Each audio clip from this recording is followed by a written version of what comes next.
জানাই শুভ মকর সংক্রান্তি। ভিডিওটা যখন পাবলিশ হবে অনেকটা দিন এগিয়ে গেছে, আর এখন সন্ধ্যা হয়ে রাতের দিকে।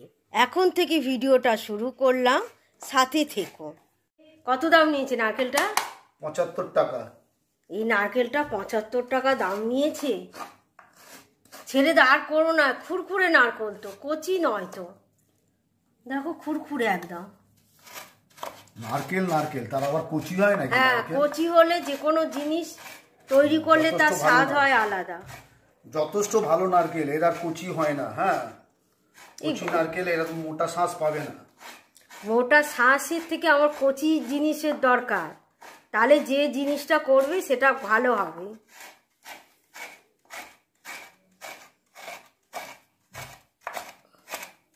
দেখি সর, হাতটা তোলো, একটু খুরখুরে। এই তো জল আছে, নারকেল জল আছে।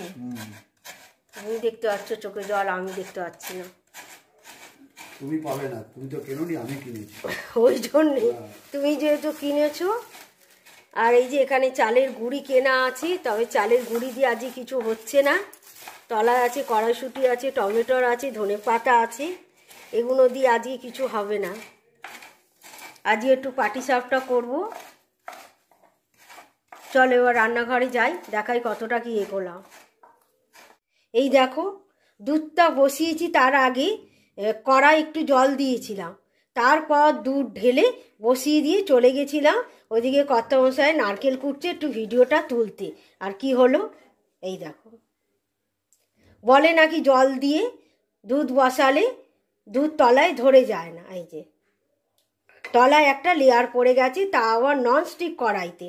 যদি এটা লোহার কড়াই কি এমনি ব্যবহার করা যে সিলভার কড়াই না, কোনো কি হলে তাতে হলে জানতাম। আর এই কড়াতে এইরকম অবস্থা দেখো। যেহেতু এতে নারকেল আর গুড় পড়বে, হয়তো পরে বোঝা যাবে না, কিন্তু এটা যদি পিঠের দুধ হতো কিরম লাগতো দেখতে। তো 500 ময়দা এনেছিলাম, তার মধ্যে ধরো 250 মতন দিয়েছি। আর এই যে দিয়ে দিচ্ছি হাফ কাপ সুজি, আর 500 দুধ 1 প্যাকেট দিয়ে দিয়েছি। আর যেহেতু মিষ্টি আমরা কম খাই, হাফ কাপের কম একটুখানি চিনি দিলাম, আর দিয়ে দেবো সামান্য একটু নুন। ভালো করে এটাকে গুলে রেডি করে নেব।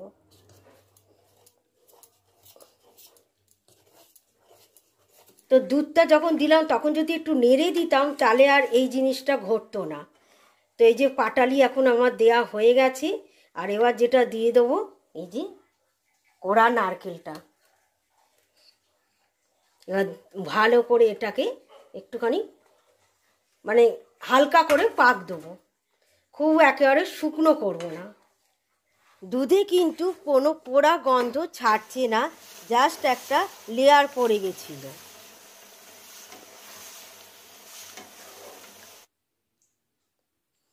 কেমন হয়েছে? খুব ভালো হয়েছে।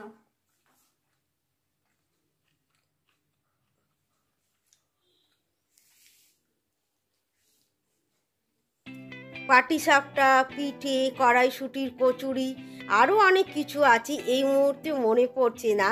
সঙ্গে সংসার পরিচালনার কাজ সমস্তটাই শেখা আমার শাশুড়ি মার কাছ থেকে। শাশুড়ি মা পাটিসাপটা গোলাটা যখন রেডি করতো, তখন কিন্তু সুজি বা চালের গুঁড়ো এসব কিছুই দিতেন না।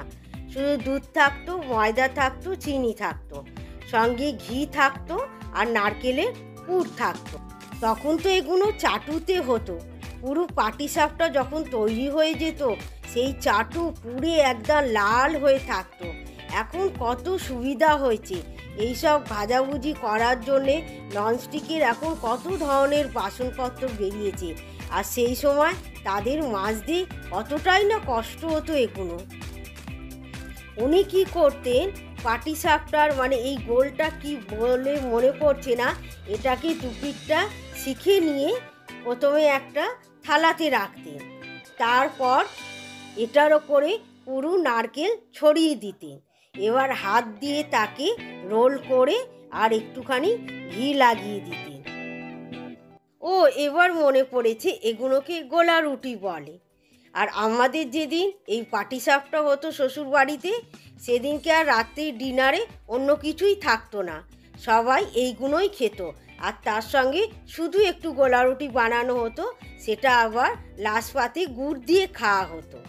আর আমিও আজকে ডিনারের মেনুতে শুধুই পাটিসাপটা রেখেছি। মেয়ের খাওয়া হয়ে গেছে, এখন কর্তামশাইকে দেবো, তারপর আমারটা আবার তৈরি করব। একটু ওল্টাতে গেলে অসুবিধে হচ্ছে, একটু সময় লাগছে।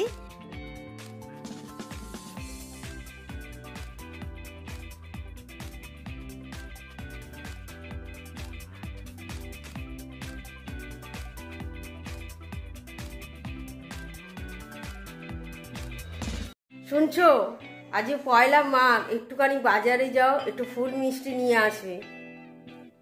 এখন অফিস যেতে হবে, এখন বাজার যাওয়ার সময় নেই। না না না, একটু যাও তুমি যাও ঘুরে যাও। আসো। না, আমার পক্ষে সম্ভব না, একটু তুমি যাও। গিয়ে বাজারে তোমার মনের মতো নিয়ে আসো। আর বাজার আজকে লাগবে না, শুধু একটু ফুল আর মিষ্টি লাগবে। আর এখন ঘড়িতে বাজে 9টা বাজতে, মানে 5 মিনিট ফাস্ট আছে, যাকে বলে 8:45 বাজে। যাও, চাটা খেয়ে চলে যাও। কিরে, তোর পায়ের ব্যথা ভালো আছে? চা খাওয়া হয়ে গেছে? চাটা খেয়ে নে, ঠান্ডা হয়ে যাবে।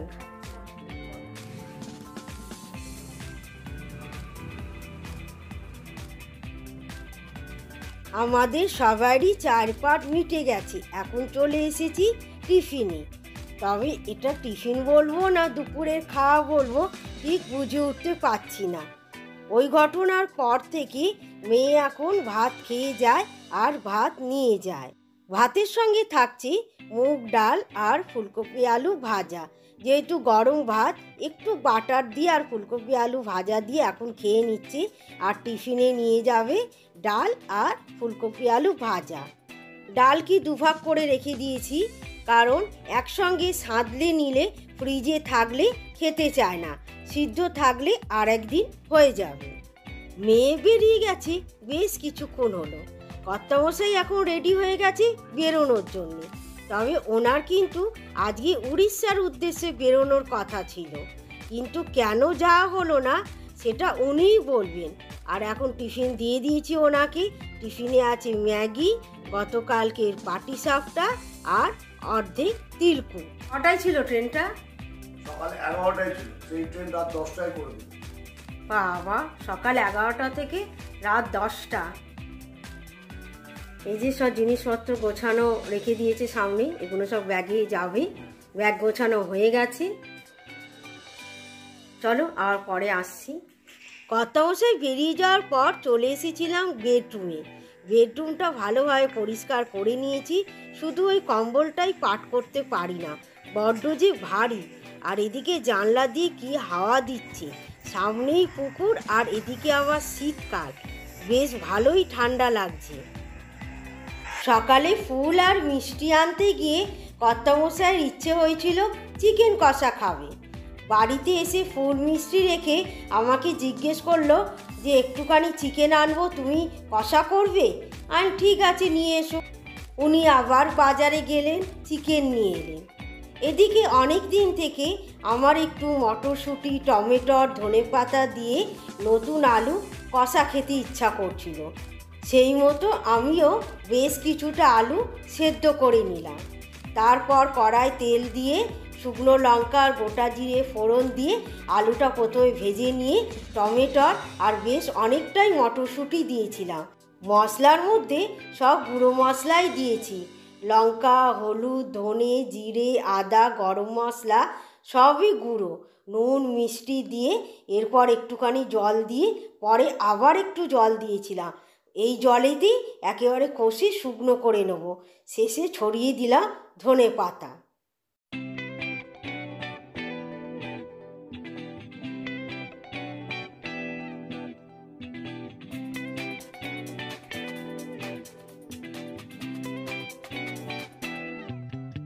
সকালের একটু ডাল আছে, সেই কারণে একটু ফুলকপি ভেজে নিলাম। যেটুকু ভাজা হয়েছিল মেয়ে খেয়ে গেছে, নিয়ে গেছে। আর মাংসের মশলাটাও রেডি করে নিয়েছি। এর মধ্যে টমেটো, পেঁয়াজ, আদা, রসুন, কাঁচা লঙ্কা আছে। আর এই দেখো কর্তামশাই মাংসটাও অনেকটাই এনেছে। মাংসটা ভালো করে ধুয়ে নিয়ে বাটা মশলা আর রুটির মশলার সঙ্গে মাংসটা ভালো করে মাখিয়ে নেব। এখন মাংসের পেঁয়াজটা কেটে নিয়ে গোটা গরম মশলা আর একটা টমেটোর সঙ্গে একটু ভাজা করে নিচ্ছি। ভাজা হয়ে গেলে মাখানো মাংসটা দিয়ে সঙ্গে একটু বাটি ধোয়া জল দিয়ে এরপর ঢাকা চাপা দিয়ে দেবো বেশ আধ ঘন্টার মতো। তবে বারে বারে কিন্তু খুলে খুলে দেখতে হবে যাতে তলায় ধরে না যায়। এইভাবেই চিকেন কষাটা তৈরি করে নেব।